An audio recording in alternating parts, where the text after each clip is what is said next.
All right, let us return to our lead story this morning, the remarkable woke turnaround by the coalition government, which has endorsed sanctions or joined a group, some countries, in issuing personalised travel sanctions or bans against two members of the Israeli government. Precisely why is not clear.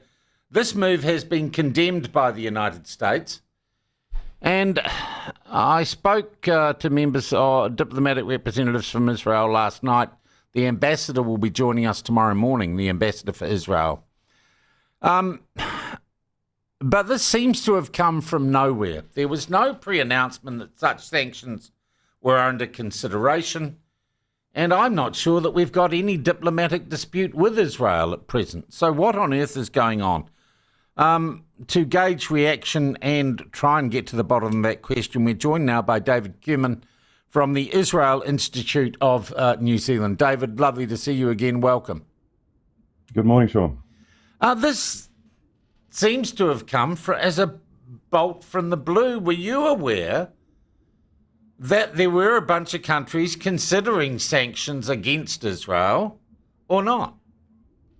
No, not at all. And I listened to an interview that the ambassador gave yesterday, and he said that he wasn't even given any warning at all. So completely out of the blue. Yeah, no, he told me that he got rung night before last and just it's on.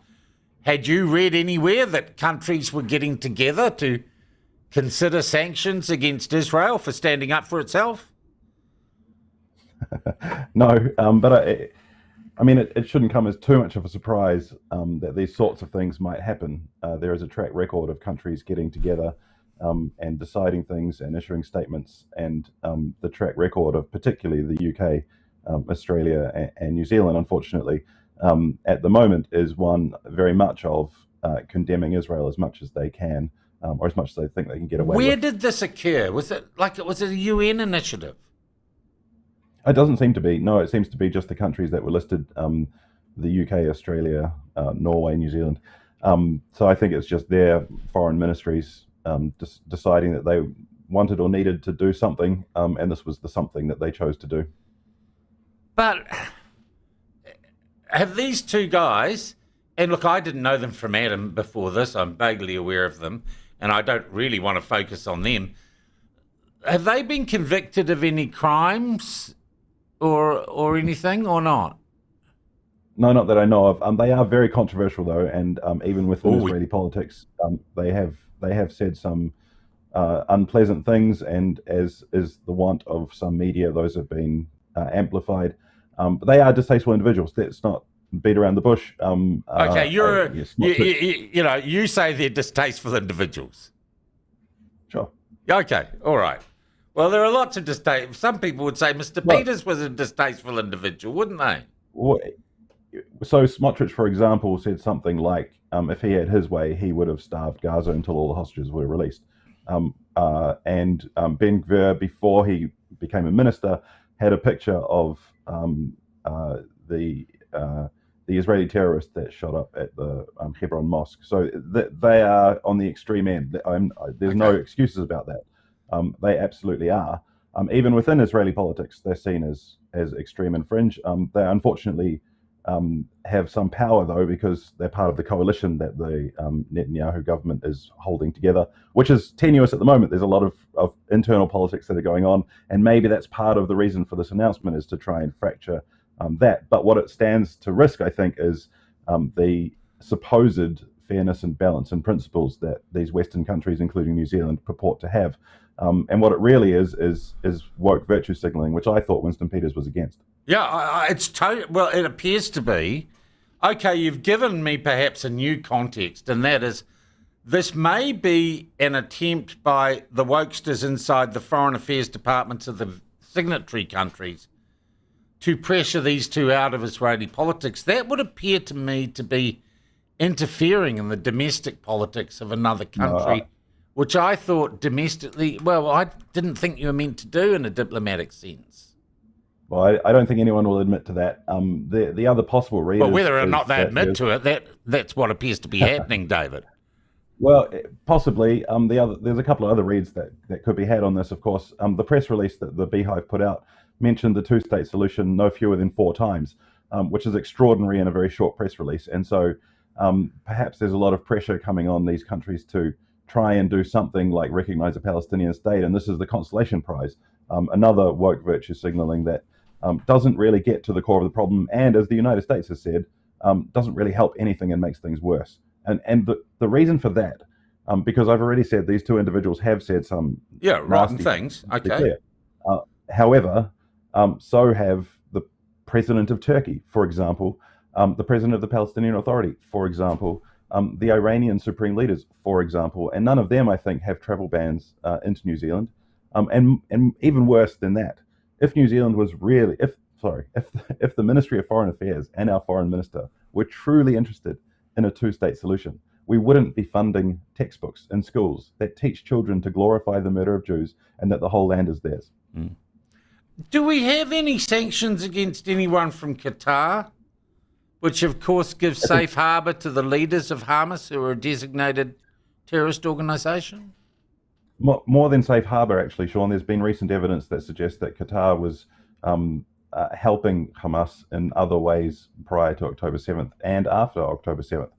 No, not as far as I know. In fact, everything that I've read about New Zealand's relationship with Qatar has been praiseworthy of Qatar's helpfulness in negotiations for the hostages and for the ceasefires.